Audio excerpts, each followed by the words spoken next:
तिथे Mahadev gaming app प्रकरणी आतापर्यंत अनेकांवर कारवाई करण्यात आली, तर याच प्रकरणी बॉलिवूडच्या अनेक सेलिब्रिटींचीही चौकशी करण्यात येते। फेब्रुवारी 2023 मध्ये दुबईत पार पडलेल्या शाही विवाहामुळे महादेव गेमिंग ॲप ईडीच्या रडारवर आलं। या गेमिंग ॲपच्या मनी लॉन्ड्रिंग प्रकरणी सभागृहामध्ये आशिष शेलारांनी लक्षवेधी मांडली आणि या प्रकरणाचा तपास एनआयकडे देण्याची मागणी शेलारांनी केली। आशिष शेलारांच्या या मागणीवर उपमुख्यमंत्री देवेंद्र फडणवीसांनी उत्तर दिलं। आपल्याला हे नेक्सस उघडावं लागेल।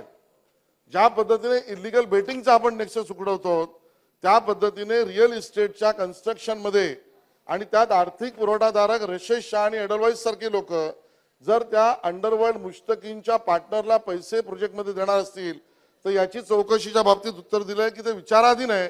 जो कायदा आयटी ऍक्ट मी वाचलाय त्यामध्ये 66 ऍप मध्ये जर प्रकरण असेल आणि विविध राज्यांशी संबंधित असेल तर ते प्रकरण एनआयला देणं सुद्धा संयुक्तिक ठरेल। आपण जे या ठिकाणी लक्षात आणून दिलेलं आहे त्यात काही प्रमाणात वस्तुस्थिती आहे की अशा प्रकारे यातला काही पैसा एका बिल्डरकडे गुंतवला गेलेला आहे। या बिल्डरचे क्रेडेन्शियल्स देखील निश्चितपणे काही योग्य क्रेडेन्शियल्स नाही आहेत। कुठेतरी कधीतरी दाऊदशी संबंधित असलेल्या लोकांसोबत त्यांची पार्टनरशिप देखील त्या ठिकाणी दिसते।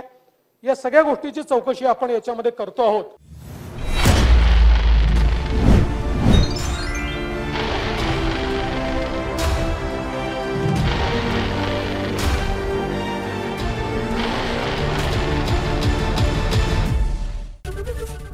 एबीपी माझा, उघडा डोळे बघा नीट।